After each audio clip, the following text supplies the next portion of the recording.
৩ বছর ধরে চলা রাশিয়া ইউক্রেন যুদ্ধের শুরু থেকেই ইউক্রেনের সবচেয়ে ঘনিষ্ঠ মিত্র হয়ে বিপুল পরিমাণের সামরিক ও আর্থিক সহায়তা দিয়ে আসছিল যুক্তরাষ্ট্র।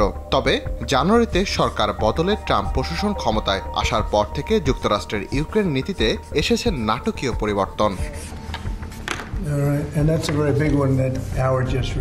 গুরুত্বপূর্ণ খনিজ চুক্তিতে স্বাক্ষর করতে শুক্রবার ওয়াশিংটন ডিসি সফর করবেন ইউক্রেনীয় প্রেসিডেন্ট ভলোদিমির জেলেনস্কি। তবে মার্কিন প্রেসিডেন্ট ডোনাল্ড ট্রাম্প বুধবার জানিয়ে দিয়েছেন যুক্তরাষ্ট্র ইউক্রেনকে নিরাপত্তার নিশ্চয়তা দেবে না।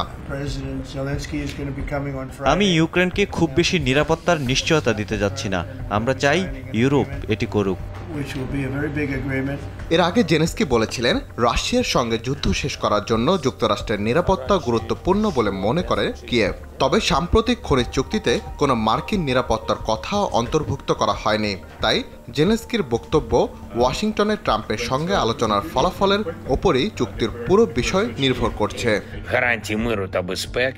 চুক্তিটি একটি দুর্দান্ত সাফল্য হতে পারে এবং বড় সাফল্য নির্ভর করছে প্রেসিডেন্ট ট্রাম্পের সাথে কথোপকথনের উপর।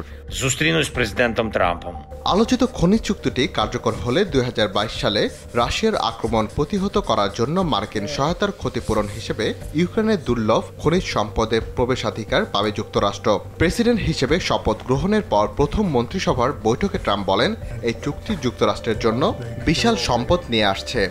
তাই বিশ্লেষকদের ধারণা ইউক্রেনের নিরাপত্তার ভার আপাতত ইউরোপের উপর ছেড়ে ক্ষতিপূরণ আদায়ের দিকেই মনোযোগ দিচ্ছে ট্রাম্প প্রশাসন। রাকিব হাসান, RTV।